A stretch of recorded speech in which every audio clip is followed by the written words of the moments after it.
ओम श्री गंगाई नाथाय नमः। जय श्री गुरुदेव, जय श्री दादा गुरुदेव। आप सबका बहुत बहुत स्वागत है आज के सत्संग में। और आज के सत्संग का जो नाम है, जिस विषय पर आज सत्संग हो रहा है वो है नाम जाप और अनहदनाद। क्योंकि ये बहुत डिमांडिंग है, ये जो विषय है बहुत डिमांडिंग है। और बहुत सारे साधक जो हैं वो नाम जप के बारे में थोड़ा क्लैरिटी चाहते हैं। और अनहदनाद भी कईयों को सुनाई दे रहा है, जो नए साधक हैं उनको भी सुनाई दे रहा है अब तो। और अ, बहुत सारे ऐसे लोग हैं जो साधना में नहीं हैं और उनको मालूम भी नहीं है अनहदनाद क्या होता है, और साधना के विषय में कुछ भी ज्ञान नहीं है उनको। लेकिन वो लोग सकारात्मक हैं, अच्छे हैं, अच्छे इंसान हैं और ईश्वर में विश्वास रखते हैं। तो उनको भी जो ये कान में जो आवाज़ आती है, लेफ्ट साइड में राइट साइड में आती है, तो वो सोचते हैं कि ये सन्नाटे की आवाज़ है। तो वेस्ट में इसे साउंड ऑफ साइलेंस कहा जाता है। साउंड ऑफ साइलेंस, क्योंकि जब बहुत सन्नाटा होता है बाथरूम में, सुबह सुबह कोई उठे ना, सुबह सुबह 4 बजे 5 बजे, एकदम से बहुत शोर शोर है, बहुत शोर में आप हो और अचानक से आप कहीं शोर बंद हो जाए। जैसे सोचो घर में ड्रिलिंग मशीन चल रही है और ड्रिलिंग मशीन जैसे ही बंद होगी आपको कान में वो आवाज़ आएगी। सुबह सुबह आएगी, रात को सोते समय आएगी, और आपको क्या लगेगा कि आप बड़े परेशान हो, आपका सर दर्द हो रहा है, जो सर में ऐसी सीटी की आवाज़ आ रही है।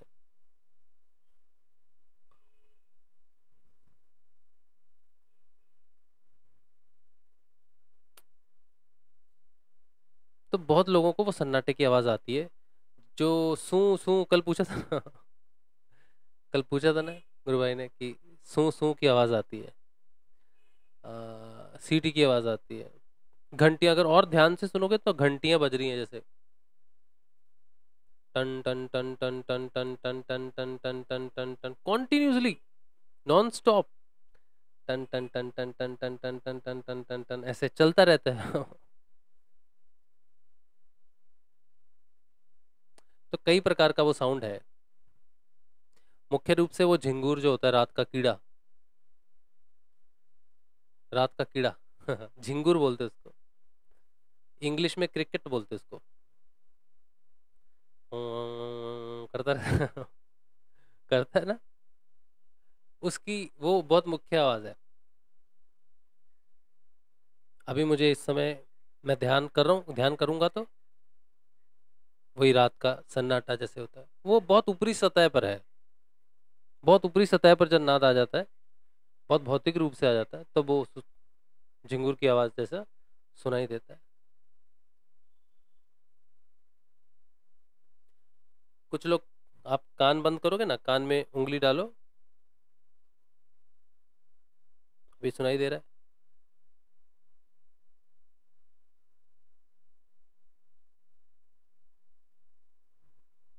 अभी इस उंगली, इस कान में भी उंगली डाल रहा हूं मैं, बंद कर रहा दोनों कान।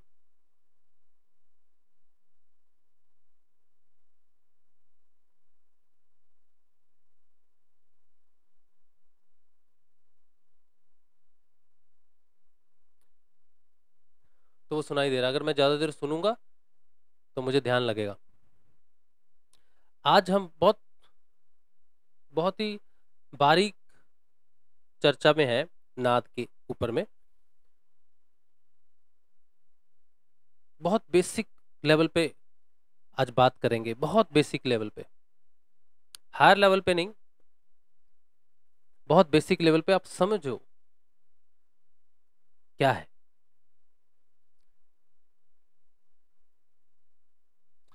अ, जो लोग साधना में नहीं है और ये वीडियो देख रहे हैं सीटी की आवाज़ के लिए, देखो बहुत शांति से सुनो, मैं टाइम वेस्ट नहीं कर रहा आपका। लेकिन लेकिन आपको बहुत ध्यान से ये वीडियो देखना है, ठीक है? लंबा वीडियो है, ये वीडियो है, वो सब नहीं। हाँ, समस्या का समाधान चाहिए तो बैठो।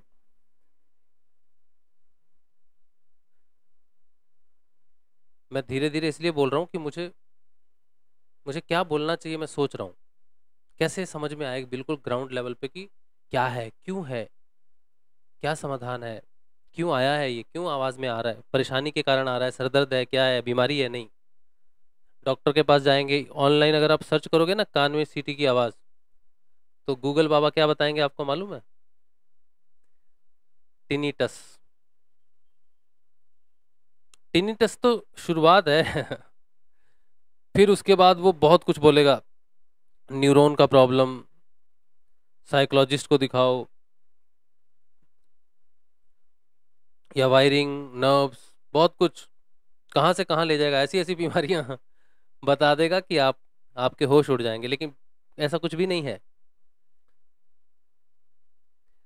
इसे, ये जो सीटी की आवाज़ आपके कान में आ रही है, जिसे झिंगूर की आवाज़ भी हो सकती है, इसके लक्षण मैं आपको बताता हूँ कि ये बीमारी है या सच में ये अनहद नाद है।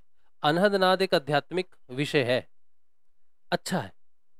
और अगर बीमारी है तो फिर उसका इलाज डॉक्टर क्या बताते हैं मुझे मालूम नहीं, लेकिन क्या ये बीमारी है या नहीं है, उसके बारे में आपको कुछ एक पॉइंट्स में बताता हूँ, वो पॉइंट्स आप नोट कर लो और फिर आपको पता चल जाएगा, ठीक। सबसे पहले कि ये जो साउंड है, ये झिंगुर की आवाज़, सीटी की आवाज़ ऐसी ही रहेगा। जैसे पुराना टीवी होता ना, खर खर जब चैनल बदलते खर खर खर वैसा था बीच में, है, वैसा वैसा साउंड नहीं है ये बिल्कुल एक जैसा चलने वाला साउंड है, एक समान साउंड चलेगा, ऊपर नीचे, एकदम से ऊपर हो रहा, नीचे हो रहा, खर खर हो रहा, ऐसा नहीं है। अगर झिंगूर है तो कॉन्टिन्यूसली झिंगूर की आवाज़ आती रहेगी। अगर रिंगिंग बेल्स है तो कॉन्टिन्यूसली बेल रिंगिंग होता जाएगा उसी लय पे, बिल्कुल इक्वी डिस्टेंस, बिल्कुल एक समान होगा। घंटी जैसे बजे टन टन टन टन टन तो ऐसी बजेगी, टन टन टन टन टन टन टन टन ऐसे नहीं बजेगी, टन टन टन टन एक ही लय में रहेगा पूरी आवाज, ठीक।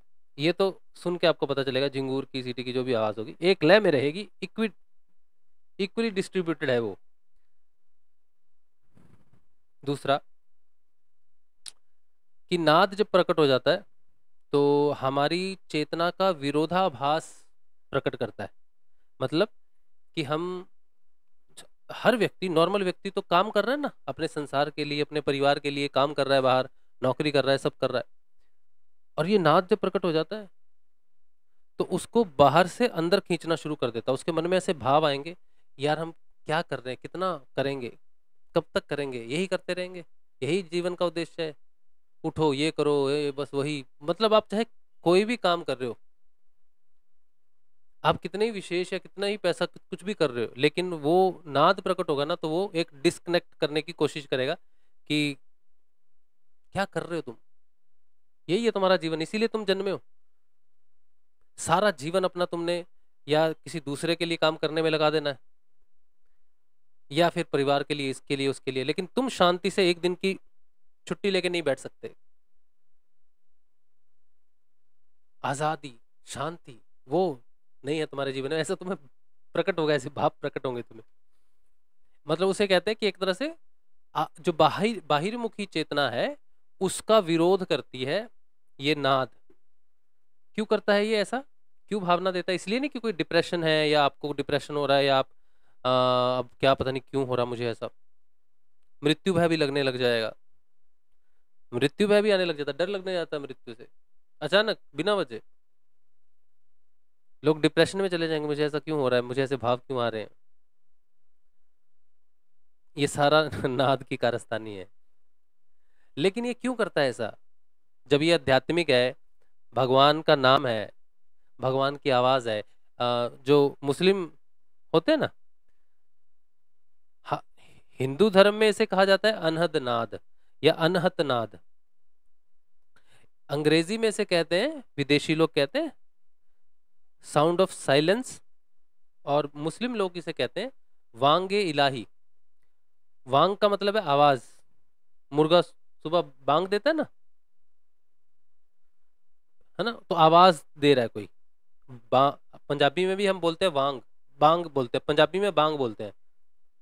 बांग मतलब आवाज, कोई आवाज बांग का मतलब कोई आवाज लगा रहा है, बुला रहा है कोई। तो उर्दू में इसको, उर्दू है फारसी, मुस्लिम में मुस्लिम जो आध्यात्मिक लोग हैं वो इसे वांगे इलाही कहते हैं। इलाही का मतलब ईश्वर, अल्लाह। तो ये अल्लाह की आवाज है और ये सही है। हिंदुओं में कहते हैं कि अनहद नाद है, ईश्वर की आवाज है, सही है। जीसस की आवाज है, सही है। तो ये आध्यात्मिक कॉलिंग है। ये नहीं कि मरने का समय हो गया है भगवान बुला रहे हैं, अल्लाह बुला रहा है, जीसस बुला रहा है, चलो आ जाओ ना, ऐसा नहीं है। ईश्वर को आपकी मृत्यु में कोई इंटरेस्ट नहीं है, शरीर की मृत्यु में भगवान को कोई इंटरेस्ट नहीं है। कहते हैं ना, वो बड़ी फेमस सेइंग है, क्या कहते हैं, अल्लाह को प्यारा हो गया भगवान को प्यारे हो गए, कहते हैं ना, भगवान को प्यारे हो गए। भगवान को प्यारा होने का मतलब ये नहीं है कि कोई मर के चला गया, ये गलत है। भगवान को जिससे प्रेम हो जाता है वो उसको शरीर से नहीं मारते, उसकी मृत्यु से उनको कोई लाभ नहीं है भगवान को। और कोई मर के भगवान के पास नहीं जाता कि वो मर गया। जो कोई मर जाता तो क्या बोलते हैं, वो भगवान के पास चला गया, नहीं गया। मर के कोई भगवान के पास नहीं जाता है, जीते जी भगवान के पास जाया जा सकता है। तो ये जो कॉल है, ये जो बुलावा है, ये किस चीज का बुलावा है? ये बुलावा है कि तुम इस संसार में आए हो, तुम एक मनुष्य की चेतना में आए हो, अब तुम अपनी मनुष्य की चेतना को ईश्वर की चेतना में परिवर्तित करो। अब तुम असेंड करो। असेंशन बोलते हैं अध्यात्म में, क्या बोलते हैं, असेंशन, ऊर्ध्वगमन, चेतना का ऊपर उठना या चेतना का गहरा जाना, ये एक ही बात है। मैं बहुत धीरे धीरे बोलूंगा क्योंकि मैं जो बोलना चाहता हूँ ना, जिस लेवल पे मैं बोलना चाहता हूँ, ग्राउंड लेवल पे, तो मैं बहुत सोच के धीरे धीरे बोलूंगा, ठीक है। अगर मैं जल्दी जल्दी बोलूंगा ना तो मैं हायर लेवल पे बोलूंगा तो फिर आपको समझ में नहीं आएगा, इसीलिए मैं बहुत धीरे धीरे बोलूंगा, जल्दबाजी नहीं कर रहा, ठीक है।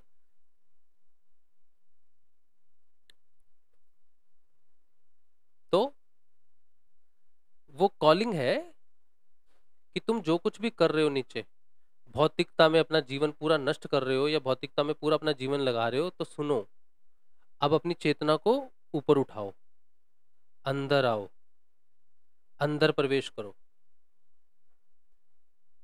अंदर प्रवेश करो, बाहिरी मुखी से भीतर मुखी हो जाओ। ये नाद का मुख्य उद्देश्य है। ये आपको धन नहीं देगा, नाद आ गया तो नाद का अनुसंधान करेंगे तो ये धन आएगा ना, इसका भौतिकता से कोई लेना देना नहीं है। ये भौतिकता का पत्ता काटने आया है धन देने नहीं आया। इसका धन से कोई सिद्धि होगी होगी आपको, भगवान से बातचीत होगी, इसका कोई लेना देना नहीं है उस चीजों से। ये एक वाहन है बस। जैसे ट्रेन चली दिल्ली से मुंबई तक, ट्रेन एक वाहन है। ट्रेन दिल्ली वाले को लेने आई है, मुंबई छोड़ेगी, मुंबई वाले को लेने आई है, दिल्ली छोड़ेगी। वैसे ही नाद बाहिरी मुखी वाले को अंतर्मुखी लेके जाएगा और ध्यान में छोड़ देगा, ध्यान में गहरी चेतना में लेके जाएगा। वो एक वाहन है।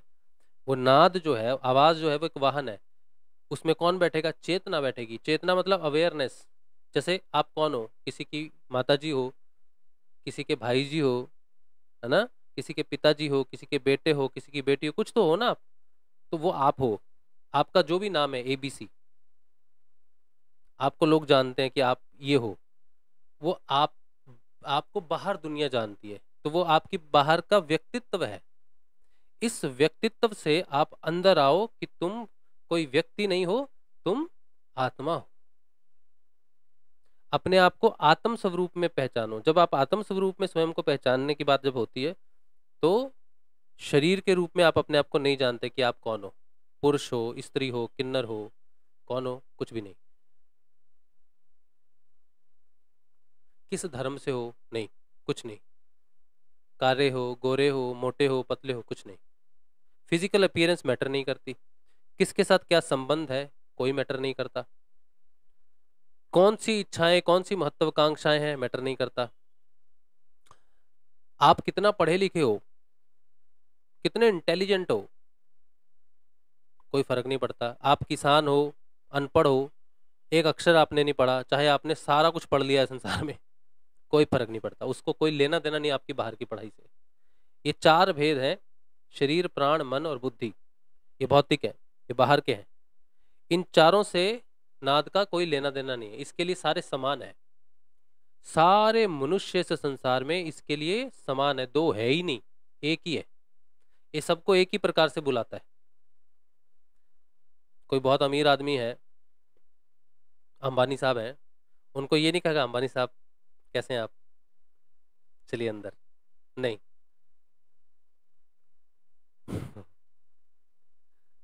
मेरे केस में तो इसने बाल पकड़कर, जितने भी बचे कुचे हैं, बाल पकड़कर बोला चल अंदर। तो अगर अंबानी है ना, तो बाल पकड़ के ही बोलेगा चल अंदर। ये हटी है, ये ये ये ये, ये जोर जबरदस्ती है भाई, सीधी बात। भगवान जोर जबरदस्ती करते हैं, और अगर वो ऐसा ना करें तो आप कभी भी नहीं आओगे अंदर, क्योंकि आप अंदर के संसार को जानते नहीं है, आप बाहर जानते हो। अंदर जाने का मतलब ये नहीं कि बाहर का संसार खत्म हो जाएगा। अंदर जाने का मतलब है कि अंदर बड़ी स्वच्छता और पवित्रता है। आप अगर अंदर से बाहर देखोगे ना, तो सब कुछ क्लियर हो जाएगा, बाहर की सारी धूल छट जाएगी, क्लैरिटी हो जाएगी बिल्कुल। भाग दौड़ जो आप कर रहे हो ना, उसमें शांति हो जाएगी। क्योंकि सोचो, किसी को घर से ऑफिस जाना है, तो वो लेट हो गया, तो वो निकल रहा है फटाफट, ये पकड़ रहा है, ट्रेन पकड़ रहा है, बस पकड़ रहा है, जहाज पकड़ रहा है, कुछ भी पकड़ रहा है, जा रहा है तेजी में। घर से निकला था 1 पॉइंट, और ऑफिस जब पहुंच जाएगा तब 2 पॉइंट, बीच में वो दौड़ रहा है। जो व्यक्ति अंदर आ जाता है, अंदर से शांति हो जाता है, उसके लिए 2 पॉइंट बचते नहीं, उसके लिए एक ही पॉइंट बचता है। वो जहां भी है, जैसे भी है, बस वहीं पर ही वो पूर्ण है, शांत है। वो लेट हो गया है ना, तो उसको चिंता नहीं रहती, नौकरी चली जाएगी नहीं जाएगी, जाएगी भी तो जानी ही थी इसलिए जाएगी, डांट पड़ेगी, डांट पड़नी ही थी इसलिए पड़ेगी। इतना शांत है, इतना कॉन्फिडेंट है कि उसको मालूम है कि इस संसार में कोई भी ऐसा व्यक्ति नहीं है, चाहे वो कोई भी हो, कितना भी बड़ा चेयरमैन या फिर कंपनियों का मालिक हो, अंबानी साहब की एग्जांपल ही ले रहा हूं मैं तो बार बार, प्रधानमंत्री हो चाहे प्रेसिडेंट हो, कोई भी हो, आपका कोई भी नुकसान नहीं कर सकता चाहकर। ईश्वर की इच्छा के बिना पत्ता हिलता नहीं। इसका मतलब है, ईश्वर की इच्छा का मतलब है कर्म प्रारब्ध। आप जो भी कर्म करते हो, उसका जो प्रारब्ध है वो ईश्वर डिसाइड करते हैं कि ये इस कर्म का ये फल है। तो जो कर्म प्रारब्ध आपका आगे डिसाइड किया हुआ है कि इसने इसी इसी को ये प्राप्त होगा, संसार का कोई भी आदमी आपका कर्म प्रारब्ध चेंज नहीं कर सकता, लेकिन आप कर सकते हो। आप स्वयं अपने कर्म प्रारब्ध को चेंज कर सकते हो, वो दूसरा व्यक्ति नहीं कर सकता। कैसे? उसके लिए प्रावधान है आज का, प्रेजेंट का। आज आप जो भी कर्म करोगे वो आपके प्रारब्ध में मिल जाएगा, और उसमें थोड़ा परिवर्तन करेगा। अगर आप अच्छा करोगे तो प्रारब्ध में थोड़ा बेटरमेंट हो जाएगा, अगर आप कुछ भी नहीं करोगे तो प्रारब्ध एज इट इज आएगा। अगर आप खराब करोगे तो प्रारब्ध में थोड़ी और खराबी होगी, आपको रिजल्ट आएगा। बीता हुआ कल, जितने भी कल हैं सारे मिला के, बीता हुआ कल, पिछले जन्म जो भी कर्म प्रारब्ध है अभी तक, और आज, टुडे। टुडे का मतलब आज सुबह सूर्य उगा वो नहीं, इसी समय इसी क्षण जो तुम कर रहे हो वो मैटर करता है। ठीक है, तो उसके अंदर ये ज्ञान हो जाता है कि अगर कुछ परिवर्तन हो सकता है भविष्य में, तो सिर्फ मेरे कर्म के कारण हो सकता है, और कोई नहीं मेरे जीवन में कोई परिवर्तन नहीं कर सकता। कोई कुछ दे नहीं सकता मुझे, कोई कुछ ले नहीं सकता। जो मुझे मिल रहा है वो मेरे कर्म का भाग्य है, और जो मुझे मिलेगा उस भाग्य का मैं निर्माण करूंगा। इसलिए तुम मेहनत करने के अधिकारी हो, कर्म करने के अधिकारी हो, कर्म तुमसे नहीं छीना जाता। तो ये जो नाद है, ये आपको ये अंडरस्टैंडिंग अंदर से शांत कर देगा। अगर आप, मैं बताऊंगा आपको इसको कैसे अंदर जाना है, आपको कैसे इसका अनुसंधान करके कैसे ही शांति आपको प्राप्त होगी। लेकिन इसका मकसद यही है, इसका उद्देश्य यही है कि आप अंदर आए। तो अंदर शांति है, बाहर शांति नहीं है। ठीक है, अच्छा, इसका उद्देश्य मालूम, पता चल गया। इसकी पहचान। अब इसकी दूसरी और पहचान मैं बताता हूँ आपको। जब आपको ये सुनना शुरू हो जाएगा तो रात को 2 से लेकर 2:30 बजे के बीच में, 2 से 3 ही पकड़ लो, चलो वैसे मुख्य रूप से 2 से ढाई ढाई के आसपास ही होता है, नींद टूटती है। जिसको नाद सुनाई देने लग जाता है, टिनिटस नहीं हो, जिसको नाद हो, अनहद नाद, उसको 2:30 बजे रात को नींद खुलती है और फिर नींद आती है। अगर ऐसा है तो आप क्या करोगे, आप इसको रात को सोने से पहले आप इसे सुनोगे, डेलिबरेटली सुनोगे। अभी तो आपको वैसे ही सुन रहा है, आप तकिए से कान लगाते हो तो आपको सुनाई देने लग जाता है, ऐसे ही सुनाई देता है ना। अब आपको इसको सुनना है, तो जब आप इसको सुनोगे ना तो आपको नींद आ जाएगी, और वो नींद 15 मिनट के बाद टूट जाएगी। 15 minute, 10 minute, 20 minute, generally 15 minute से ज़्यादा नहीं होता है, लेकिन वो नींद टूट जाएगी आपकी। रात को नहीं टूटेगी 2:30 बजे, 15 मिनट के बाद टूटेगी। फिर आप सो जाना, फिर इसको सुनने की, फिर वो अपने आप ही धीमे हो जाएगा, फिर आप सो जाओगे, नींद आ जाएगी आपको इमीडिएटली। फिर आप सुबह जितने बजे उठना चाहते हो उतने बजे उठोगे। तो ये क्या चाहता है, ये चाहता है कि आप दिन में कम से कम 2 या 3 बार इसको अपनी इच्छा से कुछ सेकंड्स के लिए सुनो, बस यही चाहता है, इतना ही चाहता है। और जैसे आप इसको रोज रेगुलरली सुनना शुरू कर दोगे, ये धीरे होना शुरू हो जाएगा, फिर सन्नाटे में भी रेयरली सुनाई देगा। ये गायब हो गया ऐसा नहीं सोच लेना कि अरे चलो अच्छा हुआ गायब हो गया भाई, नहीं। अब बड़े ध्यान से देखो, ये समझो गहराई है चेतना की, ठीक है। आप यहाँ पर जाग रहे हो, दुनिया जाग रहे हो। जब आप थक जाते हो और सो जाते हो तो आप चेतना के गहरे लेवल में हो, यहाँ पर आप सोए हुए हो, ठीक है। चेतना यहाँ तक जाते हो, सोए हुए हो, इससे नीचे नहीं जा सकते, इससे गहरे नहीं जा सकते सोए हुए, बस यहाँ तक जाते हो और फिर उठ जाते हो, फिर काम करना शुरू कर देते हो, फिर सोते हो तो यहाँ तक गहरे चले जाते हो बस। तो आपको कुछ नहीं पता चलता, बोलो यार कैसी नींद है, इसको पता नहीं चलता घंटी बज रही है, कोई बुला रहा है, कोई आवाज़ हो रही है, कैसे सो रहा है घोड़े बेच के तो वो कहाँ पहुंचा हुआ, चेतना के गहरे लेवल में, जहाँ पर वो भौतिक चीज़ों का प्रभाव बहुत कम है। किसी की कच्ची नींद होती है, वो यहाँ पर है चेतना में, किसी की बहुत गहरी नींद होती है, उसको ढोल बजाओ उसके कान में, वो थक के सो रहा है तो सो रहा है।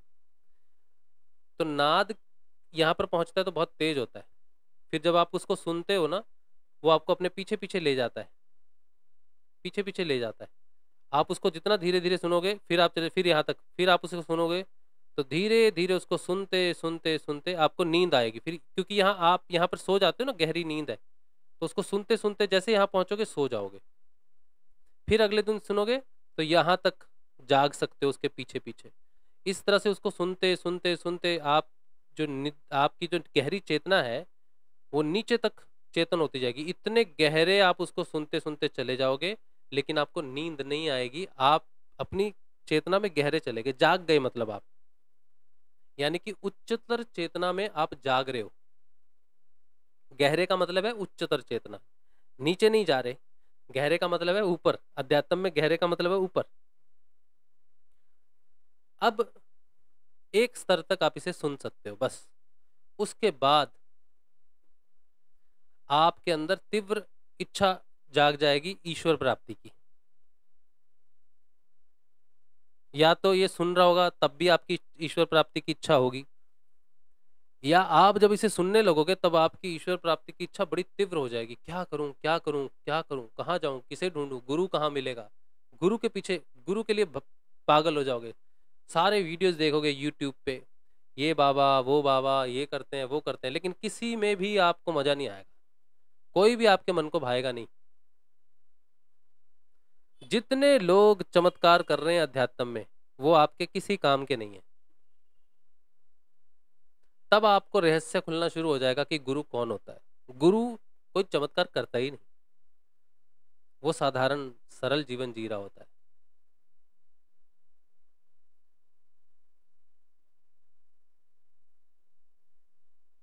कुछ भी फ्लैशी नहीं होता उसके लिए। उसके बड़े शिष्य हो सकते हैं, लेकिन उसके लिए सब मिला के एक ही शिष्य है। दो नहीं शिष्य उस गुरु के, एक ही शिष्य होता है उस गुरु का। लाखों शिष्य होने के बाद भी एक ही शिष्य होता है। इसका अर्थ ये है कि वो दो मानता नहीं कि मेरे दो हैं, इसको अलग ट्रीटमेंट, तो दो हो गए ना। वो किसी को भी अलग चीज नहीं देता, जो देता है सबको एक जैसी ही देता है सच्चा गुरु। और सच्चे गुरु की पहचान एक और है। ये पहचान जो मैं आपको बता रहा हूं ना, इस पहचान को आप पल्लू से बांध लो, हृदय में छुपा लो। ये सच्चे गुरु की पहचान है। सच्चा गुरु कौन होता है पता है? वो आपकी भौतिक समस्याओं को समाधान करने के लिए नहीं आता। उसका वो इरादा भी नहीं है, उसका वो लक्ष्य भी नहीं है, उद्देश्य भी नहीं है। सच गुरु का अर्थ है, गुरु का मतलब है आपके अंदर प्रकाश करने वाला, प्रकाश को जगाने वाला। बस यही उसका काम है। कोई उद्देश्य, कोई बाहर से कुछ देना, बाहर से समाधान करना उसका उद्देश्य ही नहीं है। वो इसलिए आया ही नहीं है, इसलिए बाहर से वो आपके लिए उपयोगी नहीं है। बाहर से आपकी कोई समस्या का समाधान वो नहीं करेगा। ना आपकी पर्ची निकालेगा, ना चिट्ठी निकालेगा, ना आपको उपाय बताएगा, ना एक समस्या के लिए बताएगा इसके लिए ये मंत्र, उसके लिए वो मंत्र, नहीं। उसके पास एक ही शब्द होगा बस। हजारों मंत्र है, कोई शावर मंत्र कहता है, कोई मंत्र, कोई मंत्र, कोई ये मंत्र, कोई वो मंत्र। नींद के लिए अलग, धन के लिए अलग, शादी के लिए अलग, इसके लिए अलग, उसके लिए अलग, अलग अलग मंत्र देते हैं। लेकिन वो आपको एक ही शब्द देगा। जैसे भगवान श्री हनुमान जी को एक ही शब्द मिला। नारायण के पास एक ही शब्द है। बताओ नारायण के पास कोई दूसरा शब्द है? पहला वाला तो आप जानते हो। नारद जी के पास कोई दो शब्द हैं? एक ही है। हनुमान जी के पास दो शब्द हैं? एक ही है।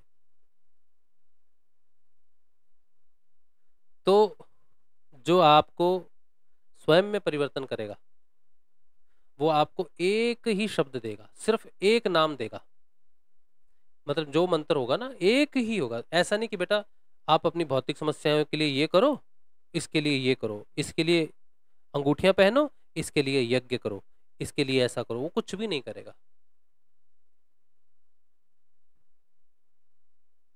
एक ही देगा सबके लिए, चाहे आप हिंदू हो, मुस्लिम हो, ईसाई हो, सिख हो, तुम कौन सी जात से हो, कौन हो, इससे कोई फर्क नहीं पड़ता उसको।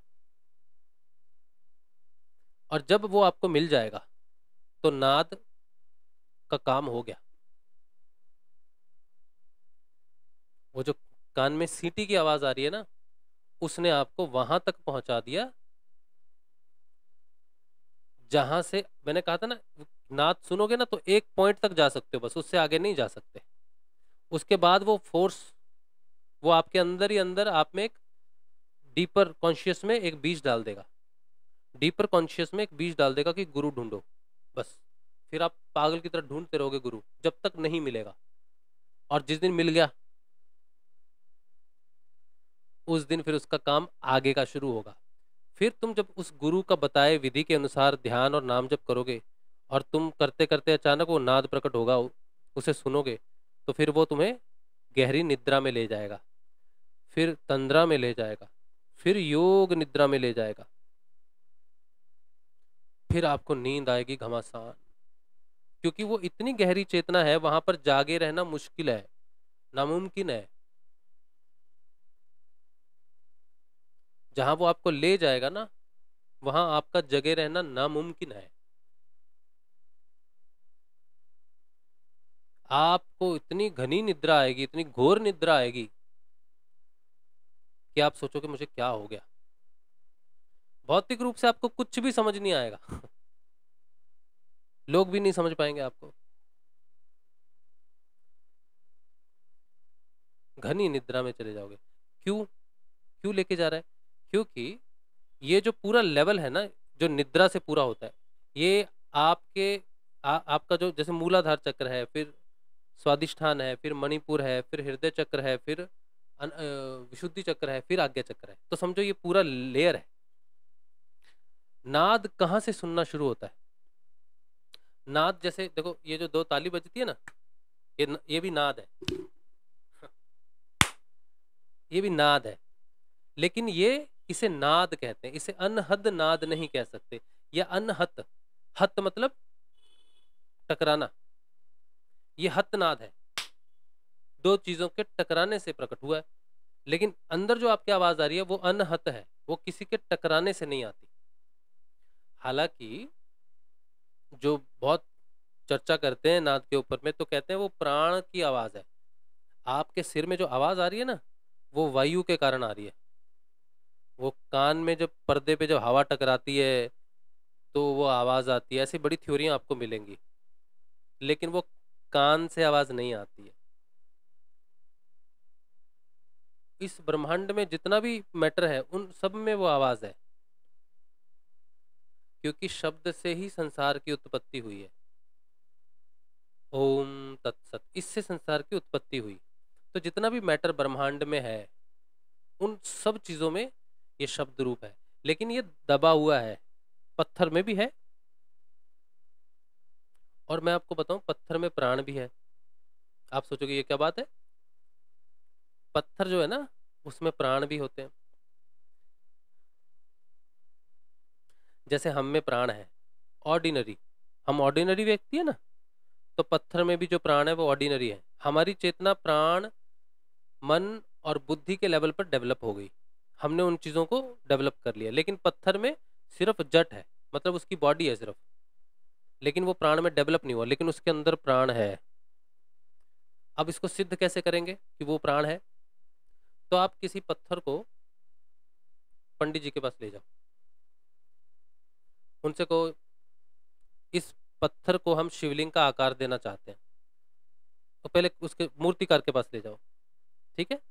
तो वो शिवलिंग जो भी आप बनाना चाहते हो, भगवान का जो स्वरूप बनाना चाहते हो बना लो, और फिर घर में ले जाओ, मंदिर में रख दो उस पत्थर की मूर्ति को, और फिर पंडित जी को बुला के उसमें प्राण प्रतिष्ठा कराओ,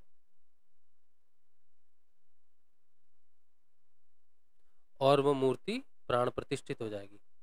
अब ये जो पत्थर था उसमें भगवान के प्राण कैसे आ गए? इसे बोलते हैं प्राण प्रतिष्ठा।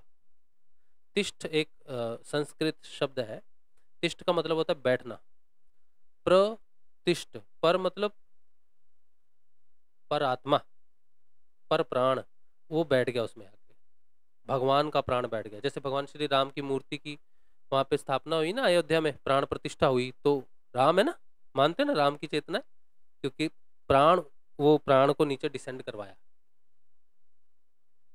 तो वो तो पत्थर था जिसकी मूर्ति बनी, स्पेशल पत्थर था ना। हाँ। कण कण में शंकर है, कण कण में शंकर है, इसका अर्थ है कण कण में वो शब्द गूंज रहा है। तो ये जो शब्द है, ये जो अनहत नाद है, ये सब में है। इसकी उत्पत्ति होती कैसे है, क्यों बज रहा है सब जगह? इसकी उत्पत्ति होती है फायर एलिमेंट और एयर एलिमेंट के योग से। ये यौगिक है, ये योग का पर्यायवाची है।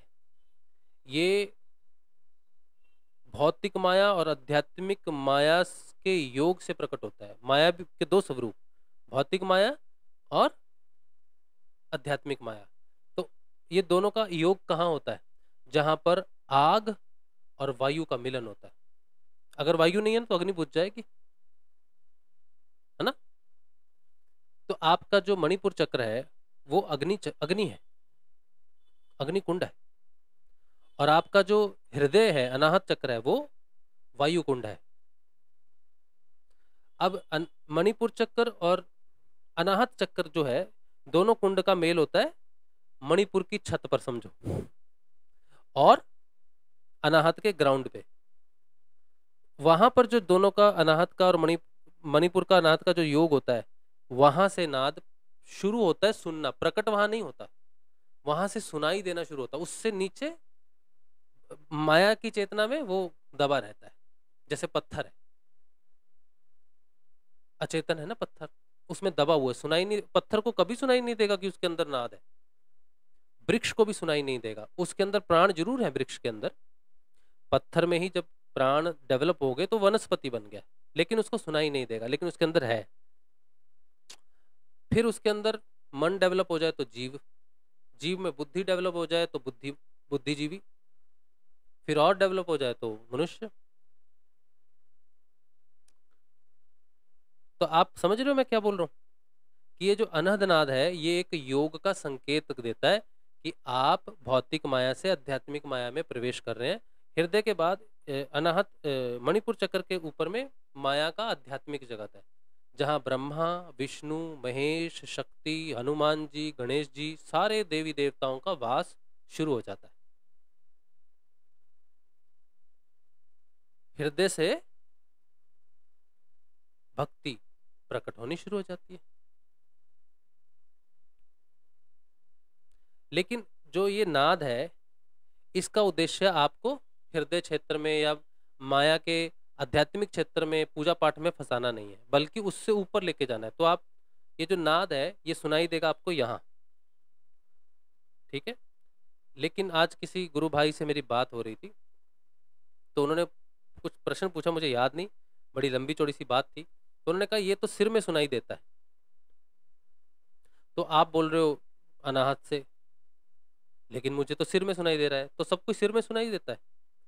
आप अपनी पैर की अंगूठा है ना पैर का, उस पे सुई मारो, आपको दर्द होगा। लेकिन डॉक्टर जब आपको सुई पीठ में सुई लगा देगा ना, सुन्न कर देगा, फिर आपके पैर का ऑपरेशन कर देगा, पेट का ऑपरेशन कर देगा, हाथ का ऑपरेशन कर देगा। क्यों? आपको तो दर्द नहीं होता, क्योंकि ये जो ऊपर का जो कनेक्शन है ना, ये यही हमारे पूरे शरीर को कनेक्ट करता है। हमारे शरीर में कहीं भी कुछ भी हो रहा है पता हमें मस्तिष्क से चलता है, हमारे ब्रेन से पता चलता है। तो ये जो नाद हमें ये जो सुनाई दे रहा है हमें हमें यहाँ सुनाई देता है। लेकिन सोचो किसी को लेफ्ट साइड सुनाई दे रहा है, किसी को राइट साइड सुनाई दे रहा है, किसी को पीछे, फिर आगे, ही घूमता रहता है पूरे सिर में, इसकी आवाज घूमती रहती है। आप पीछा करोगे ना इधर उधर जाता रहेगा। तो ये कहाँ घूम रहा है? ये नाड़ियों में घूम रहा है। और ये नाड़ियाँ ब्लड वेसल्स नहीं है आपकी। अगर डॉक्टर भेजे को खोल के देखे कि ये नाड़ियाँ हैं, ब्लड वेसल्स है, तो वहाँ नाद नहीं है। सूक्ष्म नाड़ियाँ हैं जहाँ से हमारा प्राण, जो हमारा प्राणमय शरीर है ना, वहाँ तक डॉक्टर नहीं पहुँच सकता। जैसे हमारे भाव को नहीं बदला जा सकता। ऑपरेशन कर दिया, ये बड़ा क्रोधी है, इसको ऑपरेशन करके इसके क्रोध को प्रेम में बदल देंगे। डॉक्टर ऐसा नहीं कर सकता, भाव का परिवर्तन नहीं कर सकता, क्योंकि वो हमारे प्राणमय शरीर में प्रवेश नहीं कर सकता। इसीलिए वो नाद के बारे में कुछ भी नहीं जान सकता, ढूंढ नहीं सकता कहाँ से आ रही आवाज। तो वो कहाँ से आ रही है? नाड़ियों से आ रही है। नाड़ियों में प्राण जब सूक्ष्म में प्रवेश करता है ना, तब तो वो योग है। नाद क्या है? योग की एक अवस्था है। किसकी? दो तत्वों की, भौतिक और आध्यात्मिक जगत के योग का प्रमाण करता है वो। मणिपुर चक्र तक पूरा भौतिक जगत है, उसके ऊपर आध्यात्मिक जगत शुरू होता है, लेकिन माया के अधीन रहता है, आज्ञा चक्र से नीचे नीचे। अब जब गुरु आ जाएगा आपके जीवन में, जब ये आपको गुरु ढूंढ के दे देगा, अगर आप ये वीडियो देख रहे हो तो समझो आपको गुरु मिल गया आज। मैं गुरु नहीं हूं, मैं गुरु की जानकारी दूंगा आपको। मेरे जो गुरुदेव हैं, जिनकी वजह से मुझे ये सारा ज्ञान हुआ है, जिनकी वजह से आप तक ये ज्ञान पहुंच रहा है, उनकी जानकारी मैं आपको दूंगा, वो मैं आपको दे दूंगा, ठीक है।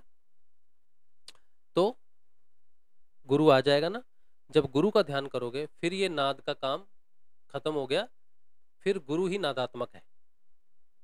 कोई व्यक्ति गुरु का ध्यान करते करते नाद तक पहुंचता है, फिर वो नाद को सुनते हुए ध्यान में प्रवेश कर जाता है। किसी व्यक्ति को नाद सुनाई देने लग जाता है, वो गुरु तक पहुंचता है, फिर गुरु का ध्यान करते हुए फिर नाद उसको लेके चला जाता है वहां जहां पर वो बिना गुरु के नहीं जा सकता। फिर नाद उसको उस नाड़ी में लेके जाता है जो आज्ञा चक्र तक सीमित नहीं है, बल्कि आज्ञा चक्र से ऊपर की यात्रा करा सकती है। उसे बोलते हैं सुषुम्ना नाड़ी। जिस दिन नाद का काम पूरा हो जाएगा, नाद ने जो रास्ता खोलना था ना, यहां से लेकर यहां तक रास्ता खोलना था, जिस दिन वो पूरा रास्ता खोल देगा, उतनी देर में आपके अंदर परिवर्तन हो चुका होगा, आप पात्र हो गए हो। अब वहां जागने के लिए, ये तो आप यहाँ जागृत थे, ये गहराई में आप चेतन नहीं थे, अब यहाँ आप जागने वाले हो, यहाँ पहुंचने वाले हो। और इसके लिए आपको निद्रा तंद्रा योग निद्रा की जरूरत नहीं है। अब आप बैठे बैठे सीधे पहले आप पूरा दिन पूरी रात सोए रहोगे, लेकिन अब आप यहां से यहां पहुंचने में आपको चुटकी का समय लगेगा। और यहाँ पर आप 15 मिनट 10 मिनट धीरे धीरे टाइम बढ़ता है, उतनी देर वहां रहोगे और सीधे वहां, तो ये बाईपास हो जाएगा पूरा एरिया। जो निद्रा आपको 10 घंटे 12 घंटा 16 घंटा में जो रिलैक्सेशन मिलता था, अब यहाँ से सीधा यहाँ पहुंचोगे तो 10 मिनट में रिलैक्सेशन होने लग जाता है। लेकिन जरूरी नहीं है कि वो आपकी रात की नींद चली जाएगी, नहीं, वो चलती रहेगी, लेकिन आपके अंदर एक ऊर्जा द्वार खुल गया है समझो। वो जो ऊर्जा है वो डायरेक्ट शरीर में नहीं उतरती, वो अभी भी ऊपर ही उठती है, इसीलिए आपको बाहर से निद्रा, शरीर आपका थकेगा, नींद आपको आएगी, लेकिन जो 15 मिनट में जो ऊर्जा संग्रहित होती है वो आपके और भी सूक्ष्म नाड़ियों को खोलने के लिए चली जाती है। तो आप जो भोजन की जो ऊर्जा है वो ऊर्जा आपके शरीर को फिर नॉर्मली चलाने लग जाती है, फिर नॉर्मल नींद और नॉर्मल जीवन चलता है, फिर ज़्यादा नींद आनी बंद हो जाती है, क्योंकि अब ऊर्जा अंदर में योग से आने लग गई है और वो अंदर के काम करने शुरू कर दिए। जब तक वो योग नहीं होता ऊपर, तब तक ऊर्जा जो आपके शरीर में होती है, भौतिक शरीर में होती है, वो खींची जाती है। एक बार योग की ऊर्जा प्राप्त होनी शुरू होगी, फिर वो अंदर की ऊर्जा के लिए सप्लाई हो जाती है, बाहर सिर्फ भोजन के लिए, जो जैसा भी नॉर्मल जीवन है वैसा चलता रहता है। ये बहुत, वैसे तो ये हाई लेवल पे चला गया अभी बीच में, लेकिन ये पूरा ये ऐसे जाता है, समझे आप? तो ये जो नाद है ये आपको योग में लेके जाने के लिए आया है, ये स्वयं योगी है और ये आपको योगी बनाने आया है। असली योग क्या होता है आपको नाद बताएगा। आप जो बाहर अपने सिर को घुटनों में लगा रहे हो, शीर्षासन कर रहे हो, तरह तरह के योगासन कर रहे हो, फ्लेक्सिबिलिटी कर रहे हो शरीर की, और आपको लग रहा है कि हम आहा क्या फ्रेशनेस है, क्या फुर्ती है, बड़ी ऊर्जा महसूस होती है, 10 सीढ़ी चढ़ा लो, 50 सीढ़ी चढ़ा लो, 10 मंजिल भाग के चढ़ जाते हो क्योंकि तुम सुबह योग करते हो। नहीं, वो तो आपने शरीर को ढाल लिया है उस हिसाब से। हमारा शरीर एक यंत्र है, आप इसको खाओ और सो तो ये मोटा हो जाएगा, आप जिम में से तपाओ तो ये एथलेटिक हो जाएगा, आप पूरी चुस्ती पूरे शरीर में विटामिन खाओ, जिम करो, कसरत करो और 10 मंजिल 20 मंजिल चढ़ जा रहे हो, तो क्या बहादुरी है? कोई बहादुरी थोड़ी है, वो तो आपने ट्रेन किया अपने शरीर को। तो योग जो है वो शरीर की ट्रेनिंग नहीं है। और कुछ लोग कहते हैं योग का मतलब है माइंड बॉडी सोल को एक लय में करना। नहीं भैया, योग का मतलब है आत्मा और परमात्मा का मिलन। उसमें एक्सरसाइज कहाँ से आ गई? ईश्वर एक चेतना है, चेतना का चेतना से योग हो रहा है। यहाँ माइंड की बात तो है, माइंड तो योग का दुश्मन है माइंड को तो अलाइन करना ही नहीं है। माइंड को तो माइंड एक ऐसा जगत है, जब आप भगवान से योग के लिए ध्यान करना शुरू करोगे तो उसका रास्ता शरीर से, प्राण से और मन से और बुद्धि से होके जाता है। तो शरीर के अपने विचार, अपने बहुत माइंड है, उसका अपने बहुत विचार है शरीर के प्रति, तुम कितने कैसे क्या सोचते हो, जागरूक जो भी है, शरीर की अपनी व्यवस्था है। तो जब तुम योग के लिए बढ़ोगे ना, शरीर से होते हुए जाओगे, तो शरीर की बहुत सारी कल्पनाएं परिकल्पनाएं होनी शुरू हो जाएंगी। तुम्हें लगेगा यार मुझे तो विचार ही आते रहते हैं। फिर शरीर के विचार से आगे जाओगे तो प्राण के विचारों में जाओगे, वहां पर तुम्हारा परिवार के सारे टेंशन, प्राण की परिवार की टेंशन, ये करना है वो करना, वो सारे विचार बेकार के जो कभी आते भी नहीं, बेकार की चिंताएं फैमिली के लेके। फिर आगे मन, फिर ऐसी चिंताएं जिनका कोई कोई मतलब स्टैंड ही नहीं है, कोई ग्राउंड ही नहीं है। तुम सोचोगे हम क्या ही ध्यान कर रहे, गुरु जी का क्या ही नाम जप कर रहे, इतने विचार आ जाते हैं। ध्यान के समय ज्यादा प्रॉब्लम्स होती है। वो इसलिए कि तुम उस रास्ते से गुजर रहे हो जो माया का क्षेत्र है। फिर बुद्धि खड़ी हो जाएगी, क्या कर रहा है तू, क्या कर रहा है, क्यों जप रहा है, ये क्या नाम है, ये कौन है, ये तो इंसान है, ये भगवान थोड़ी है, भोलेनाथ भगवान है, ये तो गुरु है, ये तो मोटे हैं, इनको तो चश्मा लगाया, ये भगवान है, वो शिव है, उसने सांप गले में डाला है, त्रिपुंड लगाया है, त्रिनेत्र है, हिमालय में बैठता है, जैसे दोस्ती है शिव के साथ, उसको पर्सनली जानते हैं। तुम जितना भी शिव को जानते हो, कहाँ से जानते हो, कैसे जाना शिव को, पर्सनली बताया किसने, शिव ने आके बताया मैं कौन हूं। जितना तुम उस जटाधारी को शिव मानते हो, कभी किसी ने बताया, शिव ने खुद बताया कि मैं यही हूं। और गुरु को जितना साधारण मनुष्य मानते हो, गुरु को तुमने देखा है, शिव को तुमने अगर देख लिया ना, तो तुम यकीन नहीं करोगे कि ये शिव है।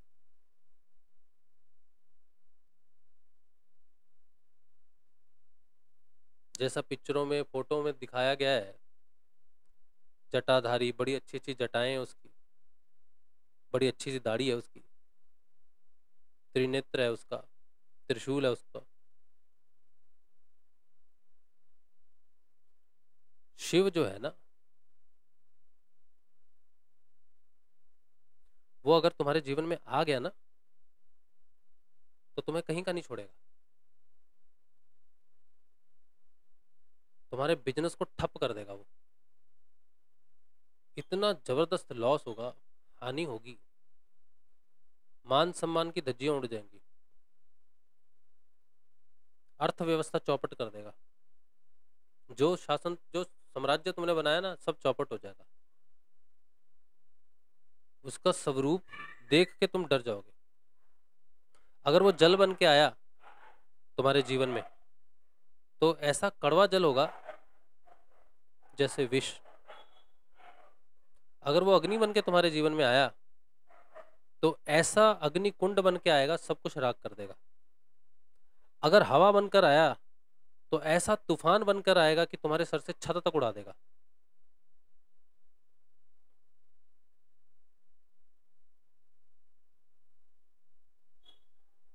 जिसे कहते हैं ना भोला, वो सच में बहुत क्लियर है अपने आप में, बहुत ही क्लियर है, बहुत ही ट्रांसपेरेंट है, बहुत ही सहज है, बहुत ही सरल है। लेकिन उससे दोस्ती, उसको जानना खतरा है, खतरों के खिलाड़ी वही है। शिव का जो स्वरूप है ना, वो सत्य का है, सत्य ही शिव है। और तुम्हें मेरी बात पर अगर यकीन नहीं है ना, अपने जीवन में एक सप्ताह के लिए सत्य को धारण करके दिखाओ।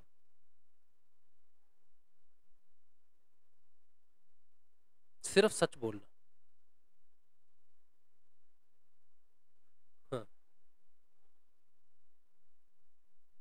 तुम अगर बिजनेसमैन हो और तुमने सत्य धारण कर लिया, शिव को धारण कर लिया, तो तुम्हारे क्लाइंट तो पता नहीं क्या होगा, लेकिन तुम्हारा बिजनेस नहीं बचने वाला। जो तुम्हें 200% का बेनिफिट है ना, वो 10% के बेनिफिट में आ जाएगा। कहीं झूठ नहीं बोल पाओगे, रिलेशनशिप्स में झूठ नहीं बोल पाओगे। और जो जो तुम्हारे विचार हैं, और जो जिन्हें तुम सत्य बताओगे, उनको तुम्हारे सत्य से कोई लेना देना नहीं, क्योंकि शिव को तो तुमने धारण किया है, उन्होंने तो नहीं किया। तो वो तुम्हारी बात समझेंगे नहीं, तुम सत्य को छोड़ नहीं सकते। तो जैसे राजा हरिश्चंद्र हुआ ना बर्बाद, तो तुम कहाँ के राजा हो। तो राजा हरिश्चंद्र के जीवन में शिव आ गया।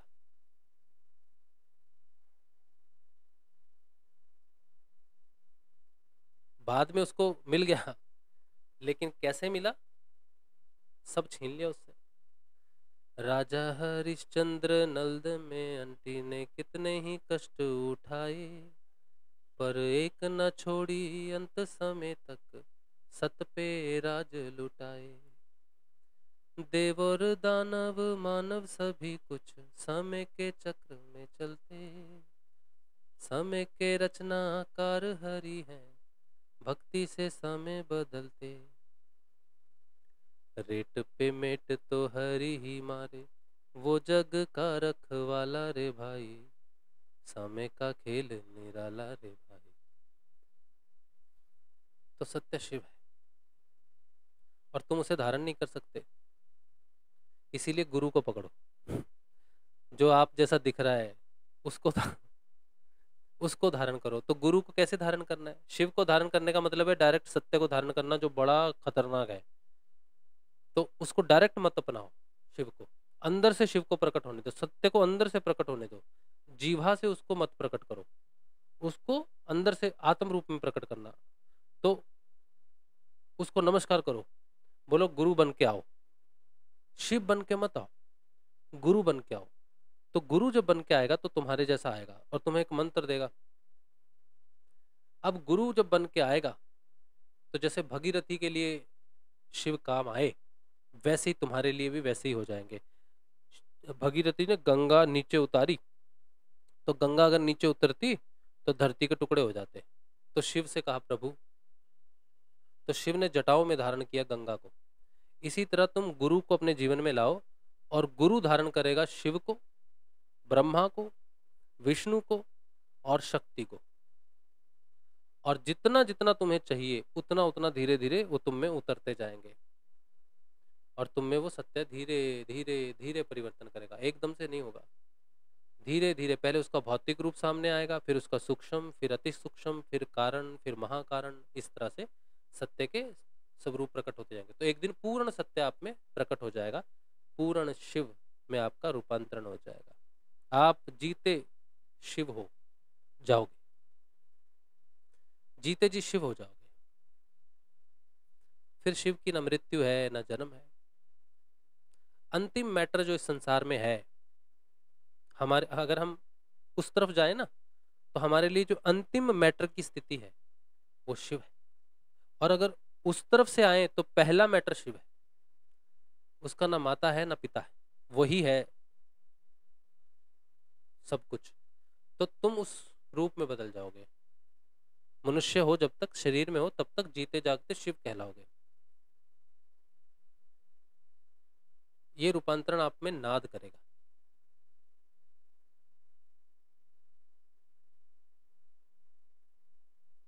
इसीलिए नाद बहुत महत्वपूर्ण है। जब साधकों को नाम जपते जपते नाद सुनने लग जाता है तो मैं उन्हें कहता हूँ कि नाद सुनो, तो मेरी बात पे यकीन नहीं करते और नाद कोई नाम को जपते रहते हैं, फिर कहते हैं परिवर्तन नहीं, ध्यान नहीं। जब तक तुम नाम जप रहे हो ना, तब तक तुम्हारे भौतिक जीवन में परिवर्तन आएगा, लेकिन तुम ध्यान में प्रवेश नहीं कर सकते। नाम जप ही है जो नाद बनकर प्रकट होता है। योग की पहली अवस्था है नाद, जो नीचे उतरता है, और वही योग अवस्था तुम्हें योग रूप योग में लेके जाएगी नाद। तो नाद का अनुसरण अनुसंधान करना पड़ेगा तुमको, वो तुम्हें गहरी निद्रा तंद्राओं में लेके जाएगा। और जिस दिन तुम ध्यान के लिए प्रकट हो जाओगे, पात्र हो जाओगे, उस दिन तुम आत्म रूप से चेतन हो जाओगे। और जिस दिन तुम आत्म रूप से चेतन होगे उस दिन नाद का काम खत्म। फिर नाम जपने की भी जरूरत नहीं पड़ती, नाद अनुसंधान की भी जरूरत नहीं पड़ती। आप बैठो, वो अपने आप प्रकट हो जाएगा। आप जरा सा उस पर ध्यान दोगे, आप ये गए वो गए वो गए, ध्यान में चले जाओगे। वहां पर वृत्तियां रुकी रहती हैं, उनमें परिवर्तन होता है धीरे धीरे। तमोगुण रजोगुण में, रजोगुण सतोगुण में, और सतोगुण गुणातीत होकर मुक्त। नाद की महिमा मैं अगर लगातार हजार सत्संग करूं ना लगातार, तब भी नाद की महिमा नहीं गा सकते। यही बात जो आज मैंने सत्संग में की है ना, मैं आगे 1000 बार भी यही बात भी बोलूंगा ना, तब भी उसमें कुछ नया जुड़ेगा। अनंत है इसकी महिमा। तो अगर आपको ये सुनाई दे रहा है तो आप साधना में आओ और सच्चे गुरु की जो तलाश है आपकी, वो पूरी हो जाएगी।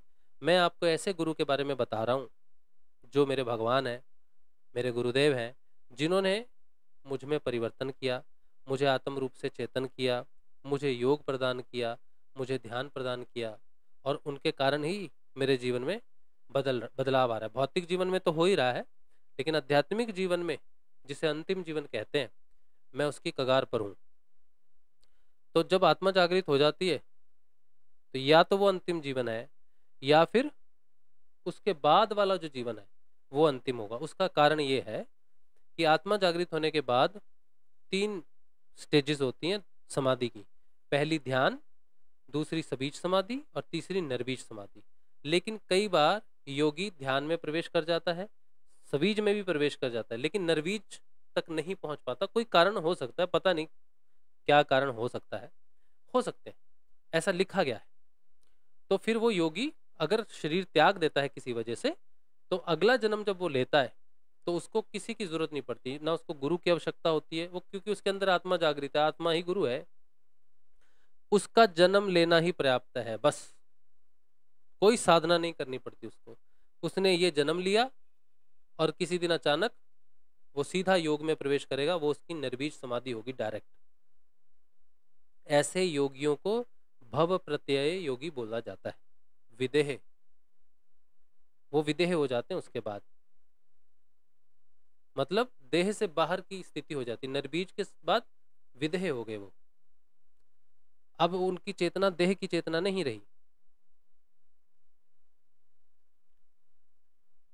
तो भगवान श्री कृष्ण ने गीता में लिखा है कि अर्जुन, जिसे मेरा योग एक क्षण के लिए भी प्राप्त हो जाए, फिर वो जन्म और मृत्यु के चक्कर में नहीं फंसता। यही बात मैं कह रहा हूँ कि योग जिसकी भगवान का योग का मतलब है जिसकी आत्मा जागृत हो जाए। आत्मा का जागृत होना ही भगवान के साथ योग होना है। जिसकी आत्मा जागृत हो गई, वो अद्वितीय घटना जो घट गई, वो भगवान श्री कृष्ण का योग है, और उसी से ही रूपांतरण है सारा। कृष्ण वही तत्व है जिससे अमरता प्राप्त होती है, जिससे शिव का निर्माण होता है। कृष्ण शिव क्या है ना, अजन्मा है, अमर है। माँ पार्वती पूछती है कि मैं तो जन्म लेती हूँ मरती हूँ, तुम तो अमर हो, मुझे भी करो। तो भगवान शिव जो माँ को देते हैं कि इससे तुम अमर हो जाओगे, मेरे जैसे हो जाओगे, वो कृष्ण है। शक्ति और कृष्ण, कृष्ण ही काली है। अगर आप बहुत गहरे जाओगे ना जिस दिन चेतना में, उस दिन रहस्य खुलेगा आपको, जो मैं अभी बता रहा हूं आपको। कृष्ण ही काली है, काली ही कृष्ण है, शिव ही राधा है, राधा ही शिव है। इनमें कोई अंतर नहीं है। जब वो पुरुष बनता है तो वो काली बन जाता है, जब ये राधा बनता है तो वो कृष्ण बन जाता है। दोनों ही अर्धनारीश्वर के तो जो स्वरूप माने जाते हैं सगुण साकार रूप में, ये दोनों ही हैं। स्वरूपों के रूप में दो नहीं है, ये एक ही है। और इन दोनों के बिना आपकी यात्रा जो कहते हैं हम शैविज्म में हैं, तो तुम्हारा कल्याण होना नामुमकिन है। जो वैष्णविज्म को मानते हैं, विष्णु को मानते हैं, शिव को नहीं मानते, उनका भी कल्याण नहीं हो सकता। शिव में परिवर्तन होना है तो एकमात्र कृष्ण ही कर सकते हैं। बिना कृष्ण के शिव की प्राप्ति हो नहीं सकती, और बिना शिव की इच्छा से, बिना शिव की प्रसन्नता से कृष्ण की प्राप्ति हो ही नहीं सकती। जब तक शिव प्रसन्न नहीं होंगे तब तक कृष्ण को पकड़ नहीं सकते आप। जो शिव को प्रसन्न कर लेगा उसे कृष्ण का योग प्राप्त होगा, और जिसे कृष्ण का योग प्राप्त होगा उसका रूपांतरण शिव में हो जाएगा। एक गहरा रहस्य है, कहने में सरल लगता है लेकिन बहुत गहरा है। तो लोग बाहर छोड़ नहीं पाते, मैं तो शिव को मानता हूँ, मैं तो कृष्ण को मानता हूँ, ऐसी बेकार की बातें करते हैं। उनको समझाना भी नामुमकिन है, समझाया नहीं जा सकता। तो ये साक्षात्कार आपको नाम जप से होगा, और नाम जप से ही अनहद नाद प्रकट होता है। ठीक है, तो जो गुरु जो नाम देता है ना आपको, उस नाम को श्रद्धा से जपना चाहिए। उस नाम को जपने से तूफान आता है जीवन में। तूफान का मतलब ये है कि वो नाम इतना शक्तिशाली होता है कि वो आप में परिवर्तन करना शुरू करता है। परिवर्तन ही तूफान है। आपका जीवन जैसे चल रहा है, फिर उसमें तूफान आएगा, परिवर्तन आएगा उसमें। नाम छूटना नहीं चाहिए। जैसे नाव होती है ना तूफान में जब नाव होती है तो नाव छूटनी नहीं चाहिए, नहीं तो डूब जाओगे। तो इसी तरह से जो गुरु नाम देता है, अपनी बुद्धि मत लगाओ कि उसने मंत्र दिया है, इस किताब में है, उस किताब में है, ये इस तरह की बेकार बुद्धि से सर्वनाशी होता है। जो नाम गुरु देता है उसमें गुरु की चेतना होती है, वो चेतन मंत्र होता है। किताबों में पढ़े हुए मंत्र चेतन नहीं होते, चाहे कोई भी हो। गुरु जो शब्द देता है वो शब्द ही चेतन होता है, और उसको जपने से ही आत्मा जागृत होती है। तो नाम जब बहुत महत्वपूर्ण है। नाम जो दिया जाए वैसे ही जपो, जपते रहो जपते रहो, और दूसरा कोई उपाय नहीं है। लोग कहते हैं क्या करें, ठीक है। तो योग में तेजी लाने की बात करते हैं, योग में तेजी कैसे लाएं, तो उसके लिए कल, वैसे ये बताना तो यही है कल भी, लेकिन कल हम इसको अलग तरीके से समझेंगे कि अगर हम योग में आ गए हैं तो योग में तेजी कैसे ला सकते हैं। ठीक है, कल इस पर चर्चा करेंगे कि योग में तीव्रता लानी है आपको तो क्या करें। आज के लिए सत्संग ठीक है, और प्रश्न मैं फटाफट लूंगा अगर होगा तो। जय गुरुदेव आप सबको। सोनू कह रहे हैं नाद के सुनने के थोड़ी बाद और ध्यान से पहले जो क्लिप्स दिखाई देती है, क्या उनसे हमारी वृत्तियां परिवर्तन होती हैं? नहीं, कोई भी क्लिप दिखाई दे उससे वृत्तियां परिवर्तन नहीं होती हैं। वृत्तियां परिवर्तन सिर्फ और सिर्फ योग के दौरान होती है, जिस समय योग की अवस्था घटित होती है, जिस समय आप ध्यान में होते हो, जिस समय सक्रिय ध्यान चल रहा है, उस समय कोई आवाज नहीं है, कोई दृश्य नहीं है, कुछ भी नहीं है, महाशून्य है। उस समय वृत्तियां रुकी हुई होती हैं, क्योंकि अगर कुछ दिखाई दे रहा है तो वो माया जनित है, तो माया चल रही है। लेकिन योग में माया रुक जाती है, जब वो रुक जाती है तभी उस माया की वृत्तियों में परिवर्तन संभव है, बस। तो ऋषि पतंजलि ने इसी बात पे लिखा है, योग चित्त की वृत्तियों का निरोध, रुक जाना ही योग है। तो योग में ही सिर्फ वृत्तियां रुकती हैं और रुकी हुई वृत्तियों में ही परिवर्तन किया जाता है। धर्मेंद्र यादव कह रहे हैं गुरु भाई आपने सत्य बोला, ऐसा ही हो रहा है, हो रहा था गुरु भाई। बहुत अच्छी बात है, ये जो मैंने बोला है ये मेरा साक्षात्कार है, और गुरु जी की कृपा है कि हम उस बात को बोल पाते हैं, समझा पाते हैं। रीना कह रही है अनहत नाद स्वयंभू होता है, कण कण में नाद होता है। हाँ बिल्कुल, ये किसी चीज से प्रकट नहीं होता, ये योग अवस्था, योग है, योग का एक स्वरूप है शब्द रूप में। रीना कह रहे हैं हार्ट में 22 नाड़ियां होती हैं, उनके कंपन से ही नाद उत्पन्न होता है, ऐसा संगीत शास्त्री में वर्णन किया है। नाड़ियों से तो नहीं उत्पन्न होता ये,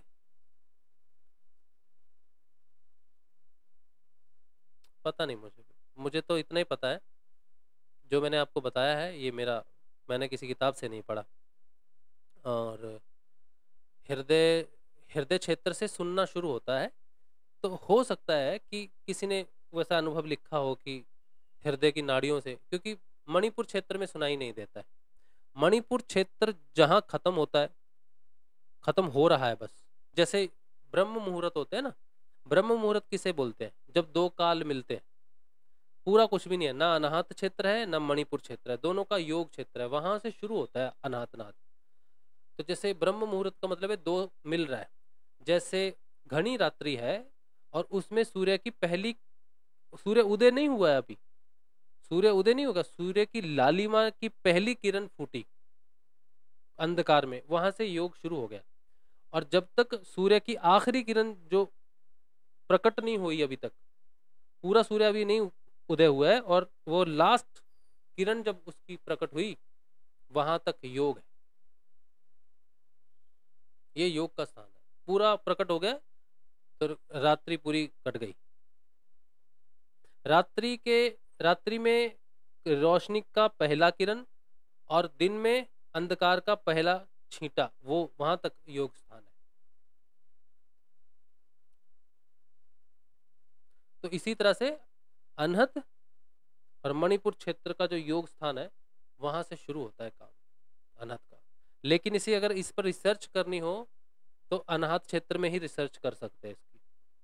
तो अगर किसी ऋषि तो होते भी वैज्ञानिक ही हैं, तो वो जब रिसर्च करते हैं तो अनाहत में कितनी नाड़ियां हैं इसका मैंने मैंने अभी तक नहीं जाना। चक्रों का जो पूरा विवरण है वो मुझे अभी मालूम नहीं है। जिस दिन गुरु भगवान की कृपा से चक्रों का बारे में विवरण पता चलना शुरू हो जाएगा, उस दिन हम वर्णन जरूर करेंगे। ठीक है, अभी तो हम कुछ भी नहीं कह सकते इस चीज पर। इतने प्रश्न क्यों दे दिए एक साथ?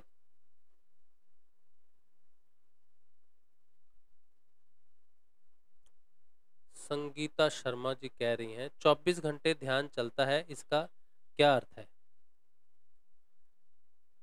ध्यान 24 घंटे नहीं चलता है। आपकी चेतना स्थिर हो जाती है ध्यान अवस्था में, ईश्वरीय अवस्था में ध्यान स्थिर हो जाता है। हर समय ईश्वर की अनुभूति या ईश्वर का होना योग है। हर समय अगर हर समय सत्य की अनुभूति होती रहे, हर समय आपके साथ सत्य रहे, हर कार्य में, हर शब्द में, हर चीज में सत्य बना रहे, तो वो समझो योग है। सत्य सत्य सत्य सत्य के साथ कुछ भी हो रहा है आपका, वो योग है। शिवम कह रहे हैं गुरु भाई, नाद के प्रकट हो जाने के बाद क्या नाद कम अथवा ज्यादा सुनाई दे सकता है क्या? हाँ, नाद के प्रकट होने के बाद जब तक हम उसका अनुसरण नहीं करते, उसे सुनते नहीं, तब तक वो तेज रहता है। उसको सुनने के बाद वो धीमे होना शुरू हो जाता है, धीरे धीरे धीमे होना शुरू हो जाता है और हमें निद्रा में लेके जाता है वो। और कई कई बार 5 सेकंड के लिए, 7 सेकंड के लिए एकदम से बजेगा राइट ईयर में, लेफ्ट ईयर में पी, अपने आप तेज होगा। 5 सेकंड, 7 सेकंड, 10 सेकंड, आप उसे सुनोगे वो चला जाएगा। ऐसा भी होता है। मतलब संगीता शर्मा जी कह रहे हैं मतलब जब आंख बंद करो दर्श दिखने लगता है, नहीं ये योग नहीं है। आप जब तक देख रहे हो ना तब तक द्वैतवाद है, तब तक द्वैतवाद है। दिव्य दृष्टि का मतलब है कुछ देखना नहीं पड़ता, बस जाना हुआ है, जाना हुआ है।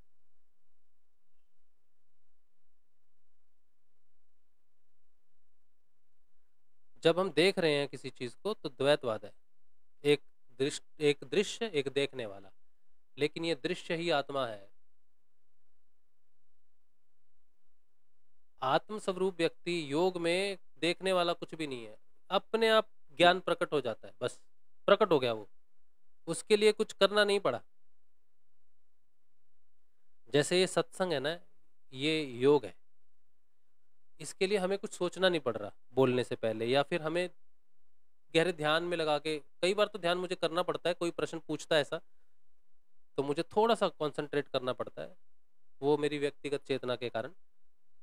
तो प्रयास नहीं करना पड़ता, देखना नहीं पड़ता कि क्या हो रहा है, वो बातों बातों को सुनने से पता, मतलब वही बस वो प्रकट जाना हुआ है, समझो सब कुछ। सिर्फ बोलना है तो किस तरीके से बोलना है, किन शब्दों के साथ बोलना है, बस इसी में समय लग जाता है।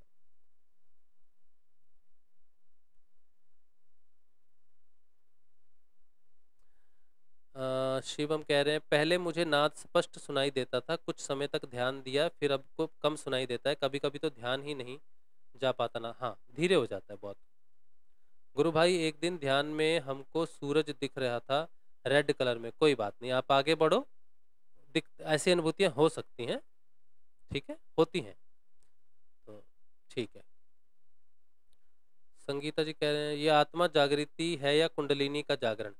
कुंडलिनी, कुंडलिनी का जागरण जो है, कुंडलिनी एक शक्ति है। गुरु जब आएंगे ना आपके जीवन में, तो गुरु आके क्या करेंगे, काम कैसे करेंगे गुरु? जो अवरोध हटाने हैं, जो क्रिया करवानी है, तो गुरु को बिना शक्ति से नहीं कर सकते। गुरु का आने का मतलब है शक्ति भी उसके साथ आएगी। तो अंदर गुरु आंतरिक है, गुरु बाहर शरीर रूप में नहीं आता, गुरु तत्व रूप में अंदर, आत्मा ही गुरु है। तो जब गुरु आता है आत्म स्वरूप, तो उसके साथ शक्ति भी प्रकट होती है, जिसने सारे संसार की रचना की है। क्योंकि आपको आत्मा आत्मा को अपना स्वरूप प्रकट करना है, लेकिन उसके ऊपर में माया का आवरण है। उस माया के आवरण को हटाने वाली भी शक्ति ही है, क्रिएट करने वाली भी शक्ति है और उसको हटाने वाली भी शक्ति है। तो गुरु जो आत्म स्वरूप है, उसका आने का मतलब है कुंडलिनी के जागरण का समय हो गया। गुरु कुंडलिनी के साथ ही आएगा बिना कुंडलिनी के गुरु नहीं आएगा। क्या करेगा आके? शक्ति नहीं आएगी उसके साथ, तो क्या करेगा गुरु? बिना शक्ति के कुछ नहीं कर सकता कोई। उसने ब्रह्मांड की रचना की है, जगत जननी है वो, सारे मार्ग जानती है वो। गुरु के आदेश से जागृत होकर आपके सारे मार्गों को खोलने का काम उसने करना है। इसीलिए कुंडलिनी जो है गुरु के आदेश पर मार्गों को खोलने का काम करती है। एक हल की भांति किसान की जैसे मदद करता है हल, वैसे ही कुंडलिनी गुरु की मदद करती है। आत्म जागृति के साथ कुंडलिनी का जागरण होता ही है। किसी भी मार्ग से जाओ, बिना शक्ति के नहीं जा सकते। शंकराचार्य सोचते थे बिना शक्ति के जाएंगे तो सारी शक्ति खींच ली शंकराचार्य की, हड्डियों का कंकाल रह गया, अब हिल भी नहीं सकता। तब शक्ति आई रूप बदलकर, तो दूध बेच रही है, दूध ले लो। तो शंकराचार्य ने कहा मुझे भी दूध दो, तो बोले यहाँ आके ले लो। तो बोले वहां आने की शक्ति नहीं है। तो बोले तू शक्ति को मानता है? तू तो शक्ति को मानता ही नहीं, तू तो शिव के साथ ही सब करेगा। तब शंकराचार्य को समझ में आया है कौन है। फिर उन्होंने शक्ति के स्रोत लिखे, पहले शिव के स्रोत लिखते थे, फिर शक्ति के स्रोत लिखे, फिर शिव को नमस्कार कर दिया, महाराज शक्ति के बिना तुम्हारा काम अधूरा है। तो इसी तरह से गुरु का काम अधूरा है बिना शक्ति के। सच्चे गुरु के साथ कुंडलिनी सदैव होती है, उसकी पहचान है शक्ति। ठीक है।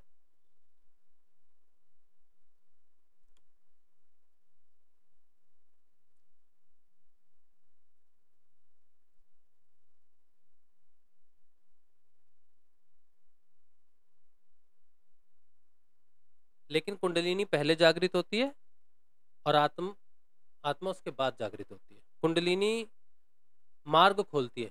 कुंडलिनी जागृति के साथ ही पहला मार्ग वो ये वाला खोलती है, आज्ञा द्वार, जिस पर गुरु विराजमान है। तो बाहरमुखी चेतना अंतर्मुखी होगी, अंतर्मुखी चेतना का विकास आगे होगा जागने के लिए आत्म रूप में। तो वो घटनाएं हैं। आत्मा जब जागृत हो जाती है फिर ध्यान में प्रवेश कर जाता है व्यक्ति।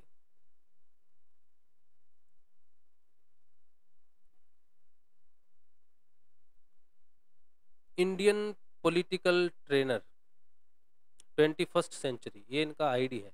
नाद क्या है? नाद के बारे में मैंने शुरू में बता दिया है, आप शुरू से जरूर देखें तो आपको समझ में आएगा। नाद के बारे में आप झूठ बता रहे हो, दिव्य दृष्टि तो केवल श्री कृष्ण ने अर्जुन को दिखाई थी। जब आप मेरी बात को झूठ ही मान रहे हो तो फिर कुछ कहने का मतलब नहीं बन जाता। एक परना कह रही हैं परमहंस किसे कहते हैं? परमहंस का पूरा ज्ञान तो मैं क्या ही बताऊंगा, लेकिन मेरे इतना पता है आत्मा को ही परमहंस कहते हैं। भगवान श्री रामकृष्ण परमहंस के बारे में सुना है आपने, जो विवेकानंद जी के गुरु थे? उनकी अनुभूति मुझे हुई थी आत्म जागृति के बाद। उनके साथ मेरा साक्षात्कार हुआ तो उन्होंने मुझे यही कहा कि मैं तेरे अंदर हूँ, अंदर आ। तो वो परमहंस थे, तो उनको परमहंस से जाना जाता था, लेकिन वो आत्म रूप में मेरे अंदर है, ऐसा साक्षात्कार मेरा उनके साथ हुआ है। तो मैं उन्हें आत्म स्वरूप मानता हूँ, इसलिए मेरे लिए परमहंस वो है जो आत्म रूप में स्थित है। बाकी किताबों में क्या लिखा है मुझे नहीं मालूम, लेकिन ये मेरा साक्षात्कार है। रान सिंह कह रहे हैं हम स्टार्ट में योग में अपनी प्रोग्रेस को क्यों नहीं जान पाते हैं? क्योंकि सब कुछ जानने वाला अभी जागृत नहीं हुआ है, इसीलिए नहीं जान पाते। भौतिक बुद्धि से आध्यात्मिक बदलाव को नहीं समझा जा सकता। जब सच्चाई का प्रकाश बुद्धि पर पड़ने लगता है तो साधारण बुद्धि प्रज्ञा में, मेधा में और विवेक में परिवर्तित हो जाती है। उसी सत्य के प्रकाश से जो बुद्धि में पड़ता है उससे माया का ज्ञान होता है, फिर सब कुछ समझ में आता है। जब तक सत्य नहीं तब तक ज्ञान नहीं होता, इसीलिए समझ में नहीं आता। सोनू कह रहे हैं भैया नादम तो प्राण डिसॉल्व हो जाता है नाद में, पर उससे पहले जब प्राण उठता है तो डर लगता था पहले। ये क्यों होता है? सभी के साथ हाँ, डर लगता है क्योंकि नाद आपको पहले हृदय क्षेत्र में प्रवेश करवाएगा, और हृदय क्षेत्र का जो द्वार है वो यम यम का वास है वहां पर। बिना यम के आप हृदय में प्रवेश नहीं करते। यम परीक्षा लेता है तो मृत्यु भय प्रकट होता है, इसीलिए डर लगता है। लेकिन गुरु के प्रति एक निष्ठ होना, गुरु के प्रति पूर्ण विश्वास होना कि मरूंगा नहीं और नाद ध्यान जाप छोड़ूंगा नहीं, तो फिर वो रास्ता दे देते हैं और हरि का द्वार जो है वो खुल जाता है और हरि जागृत हो जाते हैं। हरि ही कृष्ण है। यदा यदा ही धर्मस्य ग्लानिर्भवति भारत अभ्युत्थानम धर्मस्य तदात्मानं सृजाम्यहम्। तब भगवान श्री कृष्ण स्वयं को अवतार के रूप में, आत्मा के रूप में आपके हृदय में सृजन करते हैं। फिर वहां से उत्तर की दिशा हो जाती है चेतना की। भगवान स्वयं कहते हैं कि मैं उत्तर की दिशा हूँ, तो आत्मा की दिशा सदैव उत्तर की होती है, और जब तक उत्तर की दिशा प्राप्त नहीं होती तब तक दिशा दक्षिण की रहती है, और दक्षिण की दिशा यम की है, मृत्यु की। उत्तर की दिशा अमृत है और दक्षिण मृत दिशा है, इसीलिए डर लगता है। आत्म जागृति होने के बाद जब उत्तर की दिशा हो जाती है, फिर धीरे धीरे मृत्यु भय नष्ट होना शुरू हो जाता है, और जब पूरी तरह से देह भास शेष हो जाता है, उसके साथ ही डर भी शेष हो जाता है, खत्म हो जाता है। संगीता शर्मा कह रहे हैं आत्म जागरण और कुंडलिनी जागरण क्या एक ही है राशिद भाई? मीन्स फिर दर्शन दिखने बंद हो जाएंगे?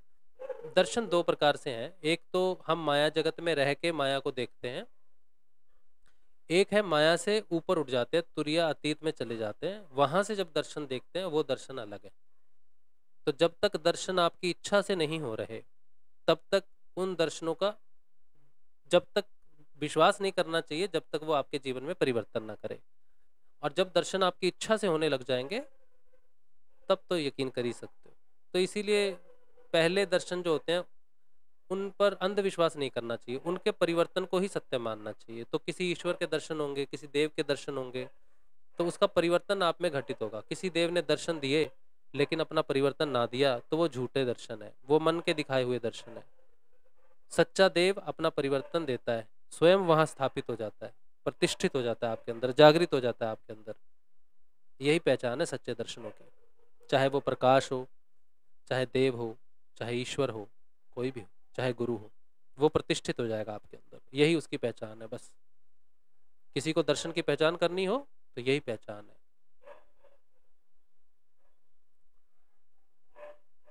आत्म जागृति कुंडलिनी जागरण क्या है? आत्म जागरण कुंडलिनी जागरण एक ही नहीं है, एक ही नहीं है। कुंडलिनी जागरण पहले होता है, आत्मा उसके बाद जागती है। ठीक है। और अगर कुंडलिनी जागी है तो जरूरी नहीं है कि आत्मा जागेगी ही जागेगी, जरूरी नहीं है। लेकिन आत्मा जाग जाए तो कुंडलिनी जगी हुई है समझो। लेकिन कुंडलिनी जाग गई है, आत्मा भी जाग गई है, नहीं। कुंडलिनी को हट से भी जगाया जा सकता है, लेकिन आत्मा को हट से नहीं जगाया जा सकता। कुंडलिनी को जब हट से जगाते हैं तो या तो वो पागल कर देती है, पैरालिसिस कर देती है, या डेथ हो जाती है। वो शक्ति को संभाल नहीं पाता व्यक्ति। उसको संभालने के लिए शिव की चेतना ही चाहिए, जो गुरु स्वरूप में आता है, कृष्ण स्वरूप में आता है। तो गुरु के आने के बाद ही कुंडलिनी का चेतन होना चाहिए। और कुंडलिनी जब अवरोधों को हटाती है क्रिया योग से और आत्मा की तरफ रास्ता स्पष्ट करती है तो आत्मा जागृत होती है। तो पहले गुरु, फिर कुंडलिनी का चेतन होना, और फिर आत्मा का चेतन होना। गुरु ही आत्मा है, इसीलिए आत्मा का डायरेक्ट ध्यान नहीं किया जाता, गुरु का ध्यान किया जाता है, क्योंकि वो शिष्य की आत्मा है। राजश्री एक बोटे इनका आईडी है। क्या केवल नाम से आत्म जागृति होती है? हाँ, नाम ही वो पहली सीढ़ी है, नाम ही बीज है। बिना बीज के आपको ध्यान रूपी फल प्राप्त हो ही नहीं सकता। बिना नाम के, बिना अक्षर के अक्षर ब्रह्म प्राप्त हो ही नहीं सकता। हाँ, एक विधि है कि आपने किसी एक जन्म में नाम जप के, गुरु की आज्ञा का पालन करके अपने आप को पात्र सिद्ध किया हुआ है। तब जब आप पात्र सिद्ध हो चुके हो तब आपको नाम की जरूरत नहीं है। लेकिन किसी ना किसी जन्म में आपने तपस्या की है, नाम जपा है, इसीलिए आप इस जन्म में पात्र होके प्रकट होगे। और जो पात्र है उसको किसी साधन की जरूरत नहीं पड़ती। गुरु आते हैं, दिव्य दृष्टि डालते हैं, आत्मा चेतन। अष्टावक्र गीता इसकी उदाहरण है। राजा जनक ने कोई नाम नहीं जपा, उनको सीधी समाधि लगी 3 दिन की, ज्ञान प्राप्त हुआ सिर्फ समर्पण से, क्योंकि वो पात्र थे। अगर आप पात्र हो तो नाम जप की जरूरत नहीं पड़ती, आपने नाम जप किया हुआ है फिर। तो इसलिए मैं कह रहा हूँ नाम जप के बिना तो संभव नहीं है, क्योंकि ग्राउंड लेवल पे किसी ना किसी जन्म में नाम जपा ही है उसके बिना संभव ही नहीं है, संभव ही नहीं है। और कितने जन्मों तक नाम जपा है ये भी आपको मालूम नहीं होगा। राजा जनक डायरेक्ट पात्र तो हुए नहीं, हाँ, आध्यात्मिक व्यक्ति थे वो। चलिए, आज बहुत हो गया, बोलचाल बहुत हो गया, आज बहुत सारे फोन कॉल्स और सत्संग भी लंबा हो गया, तो अभी हम थक गए थक गए मतलब अब थोड़ी देर हम ध्यान करेंगे। तो आज का सत्संग श्री गुरुदेव के श्री चरणों में। कल मिलेंगे कल के सत्संग में। कल का सत्संग पता नहीं क्या होगा, अभी बोला था मैंने क्या टॉपिक होगा, लेकिन मैं भूल गया हूँ। तो कल बैठ जाएंगे सत्संग करने, जो होगा सो देखा जाएगा, ठीक है। चैनल को ज्वाइन कीजिए, सत्संग में सहयोग कीजिए। व्हाट्सएप नंबर, हाँ, गुरु की जानकारी, जिनको गुरु की जानकारी चाहिए वो मुझे व्हाट्सएप करेंगे मेरे नंबर पर, मैं आपको सारी जानकारी भेज दूंगा। वो कुछ एक वीडियोज़ हैं, कुछ एक लिखा हुआ मैटर है, उसको पूरा पढ़ लेने से आपको सब समझ में आ जाएगा। उसके लिए कोई पैसा लेना देना नहीं है, कहीं आना जाना नहीं है, कुछ भी नहीं, बस उसी से आपको गुरु की प्राप्ति हो जाए। पूरा पूरा भेज दूंगा। गुरुदेव का नाम है श्री रामलाल जी स्याग, इंटरनेट पे सर्च कर लो या मुझे मैसेज कर दो, मैं सारी डिटेल भेज दूंगा। उनका वो मंत्र भेज दूंगा, ध्यान की विधि भेज दूंगा, सब कुछ भेज दूंगा आपको। वो पार कर देंगे, वो पार कर देंगे आपको, ठीक है। तो निशुल्क है बिल्कुल। हाँ, सत्संग में कोई सहयोग करना चाहे तो कर सकता है मेरे व्हाट्सएप नंबर पर, और यही फ़ोन पे, जी पे। और चैनल को ज्वाइन करना चाहे तो सब्सक्राइब तो करो, लेकिन ज्वाइन एक रहता है साथ में, ज्वाइन भी करो तो अच्छा रहेगा, ठीक है। बाकी सब बढ़िया। नमस्कार, जय श्री गुरुदेव, जय श्री दादा गुरुदेव।